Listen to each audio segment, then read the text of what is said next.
Salam damai, salam kasih, selamat bertemu kembali di dalam renungan harian dengan tema iman keluarga.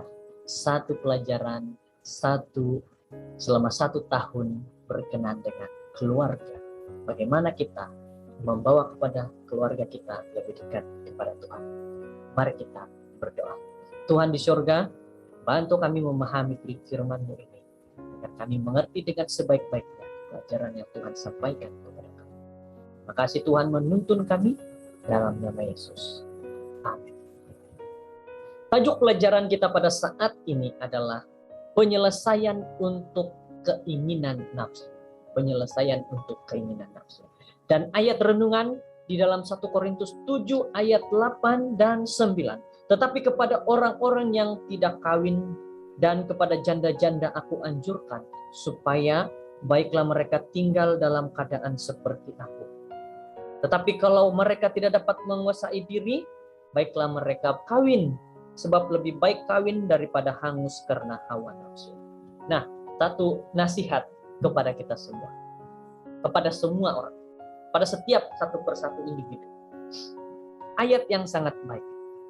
Kalau tidak dapat menahan nafsu, katakan berkawinlah. Saya selalu memikirkan tentang kata-kata daripada teks. Pada pandangan pertama Paulus, kelihatan seperti menyarankan perkawinan sebagai satu cara untuk menangani keinginan seksual. Jika kamu dipenuhi dengan keinginan seksual, ia seolah-olah mengarahkan, maka berkawinlah supaya semua keperluan seksualmu akan dipenuhi. Tetapi saya tidak pasti apakah itu yang Paulus pikirkan. Haruskah itu menjadi alasan utama kamu mengawini seorang? Supaya keinginan seksualmu dipenuhi. Bagaimana menurut kamu? Para umat-umat Tuhan. Apakah sama seperti apa yang tertulis dalam ataupun kita dengar dalam pelajaran kita renungan kita hari ini? Apakah dikatakan bahwa haruskah menjadi alasan utama untuk mengawini seseorang supaya keinginan seksualmu dipenuhi? Apakah hanya dengan perkawinan maka kita dapat memuaskan segala keinginan seksual itu?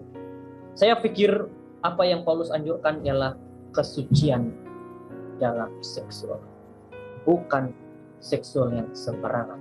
Kita menemukan contoh-contoh bagi orang dalam Alkitab yang tidak pernah menyerah kepada keperluan seksual mereka begitu saja, tetapi memilih untuk tetap suci secara seksual sebagai satu cara untuk memuliakan Tuhan.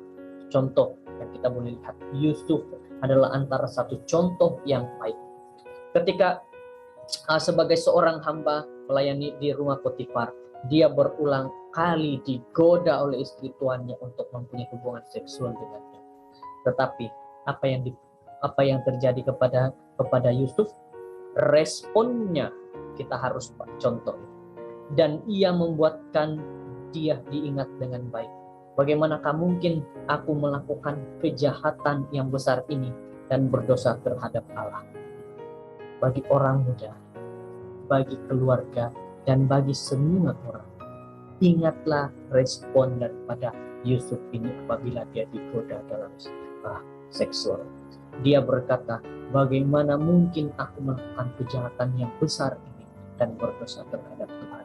Kejadian 39 ayat 9. Saudara-saudara yang terkasih, jadi Paulus bukan menganjurkan perkawinan sebagai satu cara mengelak godaan seksual atau maksiat seksual.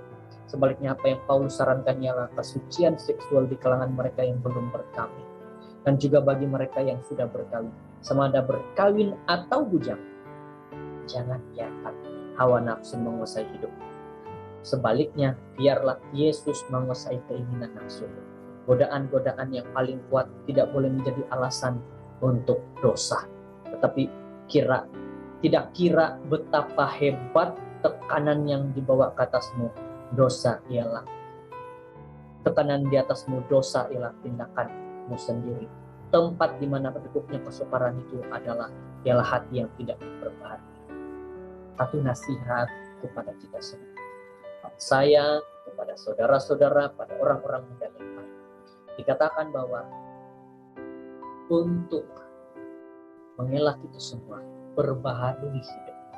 menjadi orang baru, senantiasa baru dan tidak melakukan dosa lagi dalam kehidupan hari ini. Jadi pelajaran kita hari ini, firman Tuhan hari ini, walaupun pendek, tetapi nasihatnya sangat-sangat benar, bahwa penyelesaian untuk keinginan nafsu itu apa? Yaitu dengan berserah kepada Tuhan dan perbaharui keinginan, perbaharui diri, yaitu ingat kepada Tuhan, bukan kepada keinginan nafsu. Allah Bapa, bantu aku untuk menyerahkan keinginan nafsuku kepada kawalan, agar kasihku akan menjadi suci dan tidak bercelah. Inilah yang harus kita lakukan. Biarlah firman Tuhan hari ini menjadi nasihat kepada kita semua. Kiranya kita diberkati dalam firman Tuhan yang telah kita dengarkan bersama-sama pada saat ini.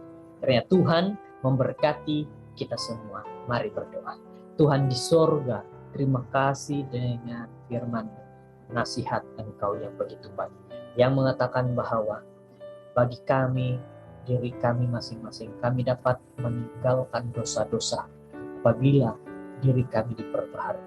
Bantu kami, ajar kami untuk lebih dekat kepada Tuhan, sehingga kami tidak melakukan dosa lagi. Kami setia kepada Tuhan, sehingga kedatangan Tuhan yang kedua. Inilah doa kami berserah dalam nama Yesus Tuhan kami. Amin.